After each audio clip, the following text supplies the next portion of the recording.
Shri Swami Samarth. धनुराशीसाठी August महिना मध्यम फलदायी ठरू शकतो. लांबच्या प्रवासाचे योग आहेत. खर्चात थोडी वाढ होईल. लग्नाचे बोलणी पुढे सरकू शकतात. तसेच हा महिना तुमच्यासाठी काही बदल घेऊन येत आहे. पण या महिन्यात काही गोष्टींकडे दुर्लक्ष केले तर मोठे नुकसान होऊ शकते. तुमची आर्थिक स्थिती, नोकरी, व्यवसाय आणि आरोग्याच्या बाबतीत नेमके काय घडणार आणि कोणत्या गोष्टींपासून सावध राहणे आवश्यक आहे, हे सर्व आपण आज पाहणार आहोत. म्हणून हा व्हिडिओ शेवटपर्यंत नक्की पहा, कारण शेवटी मी काही सोपे आणि प्रभावी उपायही सांगणार आहे, जे केल्याने तुमच्या समस्या दूर होण्यास व तुम्हाला या महिन्यात दैवी साथ मिळण्यास मदत होईल. आणखी एक महत्त्वाची बाब, इथे दिलेली माहिती, फलादेश हा तुमच्या चंद्र राशीवरून सांगितलेला आहे, परंतु तुमच्या वैयक्तिक कुंडलीतील ग्रहस्थिती, ग्रहयोग, महादशा, तुमची लग्न राशी यानुसार फलादेशात मोठा फरक पडू शकतो. तुम्हाला वेगळ्या परिस्थितीला सामोरे जावे लागू शकते. वैयक्तिक कुंडलीवरून मार्गदर्शनासाठी तुम्ही स्क्रीनवर दिलेल्या व्हॉट्सॲप नंबरवर मेसेज करू शकता. चला तर मग सर्वात आधी पाहूयात या महिन्याची मुख्य ग्रहस्थिती. सूर्यदेव महिन्याच्या सुरुवातीला कर्क राशीत असतील आणि 17 ऑगस्ट रोजी ते स्वतःच्या सिंह राशीत म्हणजे तुमच्या भाग्यस्थानात प्रवेश करतील, जिथे आधीच केतूही आहे.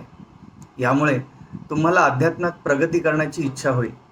तुम्ही आधीपासूनच जर काही ध्यानधारणा, योग वगैरे करत असाल तर या काळात तुमची इंट्युशन पॉवरसुद्धा वाढेल. मंगळ 2 ऑगस्टला मिथुन राशीत म्हणजे तुमच्या सप्तम स्थानात प्रवेश करेल. त्यामुळे वैवाहिक जीवनात थोडी काळजी घ्यावी लागेल. बुध पूर्ण ताकदीने 5 ऑगस्ट रोजी कर्क राशीत व नंतर 22 ऑगस्ट रोजी सिंह राशीत म्हणजे तुमच्या भाग्यस्थानात प्रवेश करेल, जिथे आधीच सूर्य व केतू आहेत. गुरुग्रह त्याच्या उच्च राशीत असतील. शुक्र 1 ऑगस्टलाच कन्या राशीत म्हणजे तुमच्या दशमस्थानात प्रवेश करेल. शनी महाराज मीन राशीत म्हणजे तुमच्या चतुर्थ स्थानात वक्री स्थितीत असतील. आत्तापर्यंत सांगितलेल्या ग्रहस्थितीचे परिणाम आपण सविस्तर पाहणारच आहोत, पण एकंदरीतच ग्रहस्थिती उत्तम फळ देणारी आहे. आता पाहूयात नोकरी, व्यवसाय आणि आर्थिक स्थिती. करिअरच्या दृष्टीने हा महिना चांगला असेल. संपूर्ण महिनाभर शुक्र 10व्या घरात राहील, जो 4थ्या घरातील वक्री शनी आणि 7व्या घरातील मंगळाच्या पूर्ण प्रभावाखाली असेल. शुक्र 6व्या घराचा स्वामी देखील आहे. या ग्रहस्थितीनुसार तुम्हाला कामाच्या ठिकाणी चांगले वाटेल आणि काही समस्या कमी होतील. काही बाबींवर तुम्हाला खूप प्रयत्न आणि कठोर परिश्रम करावे लागतील. त्यामुळे येत्या काळात परिश्रमाचे फळही मिळेल, परंतु कामाच्या अतिरिक्त दबावामुळे तुमची चिडचिड होऊ शकते. व्यावसायिकांनी आपल्या रागावर आणि बोलण्यावर काही प्रमाणात नियंत्रण ठेवावे, कारण त्यामुळे पार्टनर्स आणि इतरांशी वाद होऊ शकतात. 5 ते 22 दरम्यान व्यवसायात मोठे चढ उतार होऊ शकतात. त्यामुळे सावधगिरी बाळगा आणि या काळात कोणतेही मोठे निर्णय घेणे टाळा. 22 तारखेपासून बुध 9व्या घरात प्रवेश करत असल्याने व्यावसायिक प्रवास फायदेशीर ठरतील. व्यवसायात प्रगती शक्य होईल. आर्थिक परिस्थितीबद्दल संमिश्र परिणाम दिसून येतील. 8व्या घरात असलेले गुरु, सूर्य आणि सप्तमातील मंगळ तुमच्या 2ऱ्या घरावर दृष्टी टाकत आहेत, ज्यामुळे तुमचे उत्पन्न वाढेल. गुंतवणूक करताना सावधानता बाळगावी. महिन्याच्या पहिल्या पंधरवड्यात व्यावसायिक प्रयत्नांमधून आर्थिक लाभ होणार नाही. 2ऱ्या पंधरवड्यात मात्र आर्थिक लाभ होण्याची चांगली शक्यता आहे. तुम्हाला सातत्यपूर्ण परिश्रम करावे लागतील. तुमचा खर्च नियंत्रणात राहील, परंतु तुम्हाला तुमच्या सासरच्या मंडळींवर पैसे खर्च करावे लागू शकतात. त्यामुळे तुम्हाला हुशारीने वागावे लागेल. आरोग्याच्या दृष्टीने या महिन्यात काळजी घ्यावी लागेल, कारण महिन्याच्या सुरुवातीला तुमच्या राशीचा स्वामी गुरु सूर्यासोबत 8व्या घरात असेल आणि बुध व मंगळ 7व्या घरात असतील.